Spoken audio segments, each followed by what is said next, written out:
this is FMX Nate Dog. I just got a short video here on the UHC Colt 1911 BB gun here in SA. It's one of the two available guns to us. It's under 180 feet per second. Normally it would be over 200. They modify it slightly to suit our regulations as such. Now, I just got a quick video on how to keep it clean and well lubed up, and just for all you guys that want to know how to pull them apart. Okay, first thing you got to do is pull the magazine out, and then there's a pin just here. You just got to kind of get your fingernail under it. It can be tricky, like that, and twist it out. Pull it out like that. Slide the top slide away from the base, and then in here you've got the piston, and basically it's two halves, the back section and the front section. You got to pull the front section towards the front of the gun, slide the back half out like that, and then you basically push down on that, slide that back like so. So there we have the gun's bits basically. So the part we want to really look at is the piston and the barrel of it. Now, looking in there, you want to get a little Q-tip, go around a few times and get any muck and grime out of there. Make sure it's nice and clean. Now, people prefer to use silicone spray. I don't have any, but Vaseline still does work pretty well. So I just get a little bit of that on a Q-tip. Now I'll just put it on there and then get your finger and rub it around in there. Put a little bit on the piston as well. Just help it slide through there better. Now, people say you can pull the spring out a little bit. Gives you a little bit more power, but it doesn't last very long. Maybe 4 or 5 shots. So just put that one back in there like so.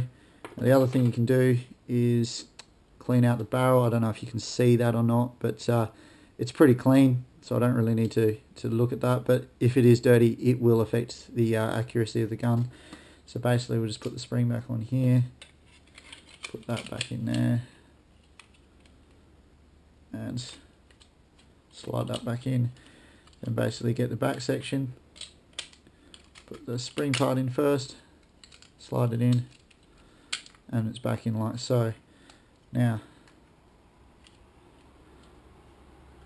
just want to get this, slide it onto there, pull it back a little bit so you can see the hole through there, and push that one back through like so, and there you have it. Dry fit it, it's all good. Okay, so these guns like to use the 0.2 gram BBs. They don't shoot very well with the 0.12 grams. They tend to just go anywhere. They don't really carry much speed. Now, there is plenty of cheap ones out there with like little seams on them.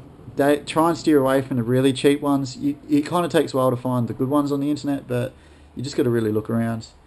The other thing that I find works pretty well are these things called speed loaders. Now, you can sit there all day putting them in one by hand, or if you use one of these, you basically just put it up to it, and with a couple of pumps, you've got, 10 or so BBs in there. So, as opposed to doing that, it gets a bit timely. So, yeah, another thing that to think about when it comes to getting them here. You don't seem to get any trouble in getting them in. Other than that, overall, the gun is all plastic. It is pretty heavy. It does feel pretty close to what a real gun would feel like. It shoots quite well, and it has been really reliable so far. I've probably put about 5,000 shots through it, so pretty happy with it. So yeah, thank you. Hope you find this video helpful, and please don't hesitate to rate and subscribe. Thank you for your time. See ya.